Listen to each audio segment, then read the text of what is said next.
"Excuse me," a woman whispered from behind. I turned to see an elderly lady with short gray hair and glasses. "The person behind you. They've been following you through every aisle." I glanced back casually. A tall guy with dark hair stood 3 people behind us looking down at his phone. Blue jacket, just like she'd said. I asked if she was sure, and she confirmed that she had noticed him following me from electronics to household goods and then to books, always maintaining the same distance. I thanked her for letting me know while trying to act normal and looking around for store security. At the cashier, I paid quickly, keeping an eye on Blue Jacket. He stayed in line, not watching me anymore. Maybe the woman was confused. Still, I hurried to the parking lot and loaded my car faster than usual. On the drive home, I kept checking my rearview mirror. No Blue Jacket, just my imagination running wild. I pulled into my apartment complex and grabbed only the essentials.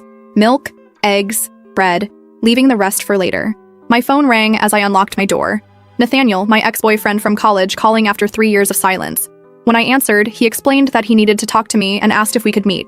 After hesitating, I agreed to meet him at the park near the library on Wednesday. When Wednesday came, I arrived at the park 15 minutes early. I chose a spot near the fountain. Nathaniel appeared at exactly 2i, wearing sunglasses despite the cloudy sky. He hugged me awkwardly and thanked me for meeting him. He admitted he'd been trying to figure out how to approach me. I pointed out that he could have texted first, and he confessed he wasn't sure I'd respond. After removing his sunglasses, he told me he'd seen something at my sister's wedding last month. Surprised, I asked how he was at Anne's wedding since he wasn't invited.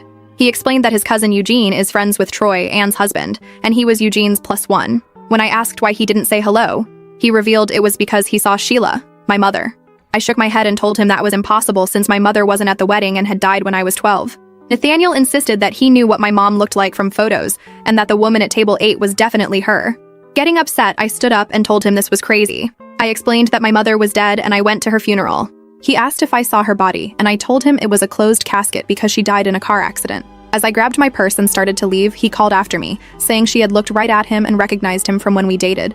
I drove straight to Anne's place across town, my hands tight on the steering wheel. She opened the door wearing pajamas despite it being afternoon. I told her we needed to talk about Mom, and Anne went pale, asking what about her.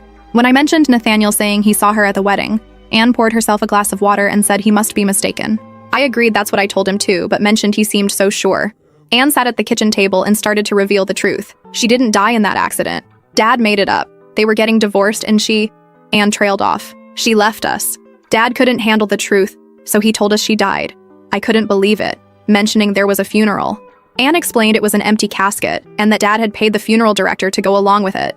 I walked out without another word, driving aimlessly until I found myself at Dad's house. He opened the door and took one look at my face. He immediately knew Anne had told me. When I asked how he could lie about something like that, he invited me in. "Your mother abandoned us for another